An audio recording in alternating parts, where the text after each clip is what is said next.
আসন্ন ত্রয়োদশ জাতীয় সংসদ নির্বাচন 12 তারিখ হবে। এটা দেশ এবং জাতির প্রত্যাশিত একটা কাঙ্ক্ষিত একটা সময় আর কি।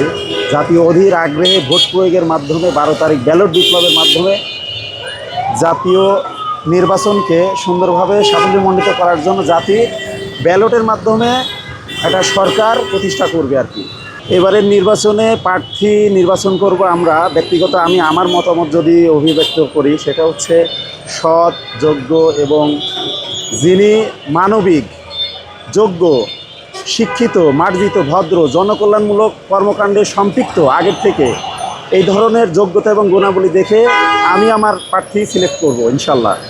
জোটগতভাবে যদি আগায় রাখার প্রশ্নটা করেন, তাহলে আমার উত্তরটা হবে বাংলাদেশ এখন দুইটা জোটের আধিপত্য বা দুইটা জোট এগিয়ে আছে। সেটা হচ্ছে 11 দলীয় ঐক্য জোট আর হচ্ছে বিএনপি সমর্থিত ঐক্য জোট।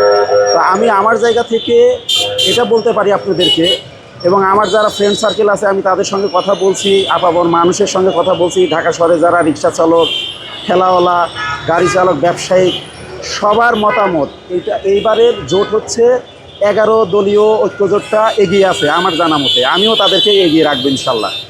অবভিয়াসলি ডক্টর শফিকুর রহমানকে আমি প্রধানমন্ত্রী হিসাবে এগিয়ে রাখবো ইনশাল্লাহ। ডক্টর শফিকুর রহমান রাজনৈতিক একজন প্রজ্ঞাবান মানুষ।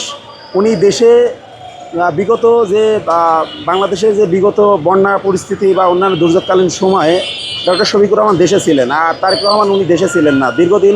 দীর্ঘ 17 বছর উনি লন্ডনে প্রবাস জীবন কাটিয়েছেন এবং উনি মুসলিকা দিয়ে বাংলাদেশ থেকে চলে গেছে। আমরা এই ধরনের মানুষকে বাংলাদেশ প্রধানমন্ত্রী হিসেবে দেখতে চাই না। আর ডক্টর শফিকুর রহমানের বিষয়ে আমার কথা হচ্ছে সেটা, উনি মানবিক একজন নেতা। বিগত 2022 সালের যে বন্যা হলো সিলেটে, উনি নিজে একজন দলের আমির হয়ে এবং প্রধান হয়ে যেভাবে বন্যার্থ মানুষের মধ্যে যে ঋণ যে ত্রাণগুলো নিয়ে গেছে, এটা অন্যান্য দলের প্রধান হিসাবে আমরা কাউকে দেখতে পাইনি। যদি এরকম গুণাবলী অন্যান্য প্রধানদের মধ্যে থাকতো, তাহলে আমরা সেটা বিবেচনা করে দেখতাম।